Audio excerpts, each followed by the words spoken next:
Sige, Oh, ma'am. so diri na punta sa ano sir, sa purgatorio kay wala man lagi sila ana ano no. So unsay mahimo sa mga kanang mga nangamatay sila ba nga mga minahal nga moingon sila nga para nang mamatay nga makita anay lang tas lang.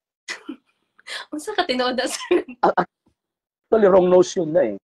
Tungod na sa liberalismo, nagitudlo sa ato ang gitawag og panahon. Kano yung magkita ay lang ta, sure, nagidiay mo nga malangito. Ano ba? Kung mo, sure, nagidiay mo. Kanang mo nga, luwas na po, makita-kita na sa langit. Giilugan na to sa katungod o otoridad ang Diyos nga muhukom nato. Ang Diyos ang nasayod kung maluwas mataghi.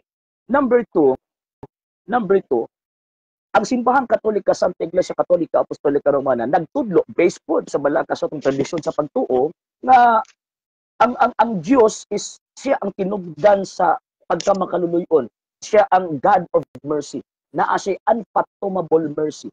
Bisan unsa kapula ang atong mga sala, iyahan ng papution sama sa tawag ining balahibo sa karnero o sama sa kaputi sa niebe. Yan ang papution. Pero nakalimutan nga ang Diyos justisya. Mao nang naay impyerno nganuman kay didto ipahimutang ang mga taong makasasala nangamatay unya wa nakahinulsol.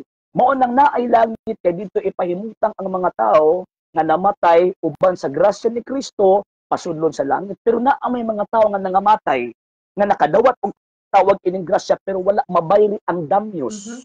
Ang damage sa ato ang gitawag og sala kay every sin manggod ma'am is naa na siya katumbang nga damage. For example, ikaw nalinda ka og tawag ining soft drinks.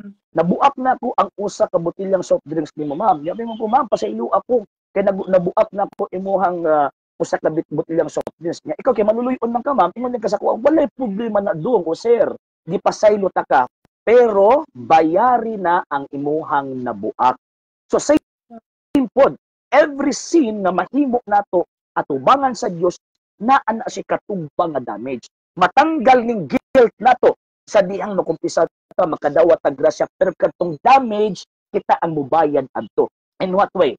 Kung buhi pa ta na atay gitawag og spiritual and corporal works of mercy.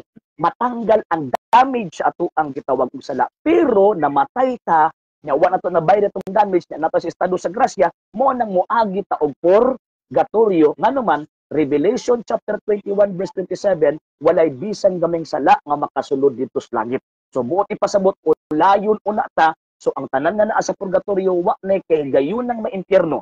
Nganuman kay ang tanan nga makalag na sa purgatorio giandam na para sa langit. So kanang notion nga mingon sila nga magkita-kita sa langit na napag usa, na usahay mo masuya ko ba?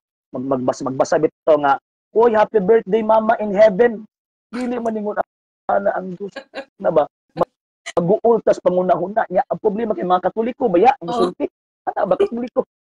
Happy birthday, Mama in heaven. Sana, Mama, nasa heaven ka na. Ana, dili. Mo nang, kung ingon ana ang ato ang panguna-huna, wa na yung mga Katoliko mag-ampo para sa mga kalag, sa mga nangamatay. Mga tanawa karon tagsa na lang kayo Katoliko nga naay debosyon sa pag-ampo para sa mga kalag, sa mga nangamatay. Nga atong ana responsibility. Na ako nadunggan, ma'am, nga isa ka tawag ining Santos ayun nahimo siyang Santos namatay siya pagkamatay niya iyan ang testimony niya isa ka sa dito sa tawag anong purtahan naa siya nakita nga bata nga naas purtahan padung tag langit gipangutan na ni ang bata ang edad sa bata 5 anyos 5 years old ang bata gipangutan na niya nganong wala man ka ni sulod. Ang tubag sa bata, ingon ang bata nga, dili ko makasulod kaya na ako'y lama nga gibuhat samtang buhi ako. So buot ipasabot ang langit istrikto. Nya pagkahuman, imuon lang sayon-sayon aning mga mga anak sa anak sa liking kawayan. Dili na pwede. Dili na pwede usa mo Dios mo. Ana lang kasimple inyong kaluwasan. Dili ingon ana. So mo na naate purgatorio, ma'am. Okay.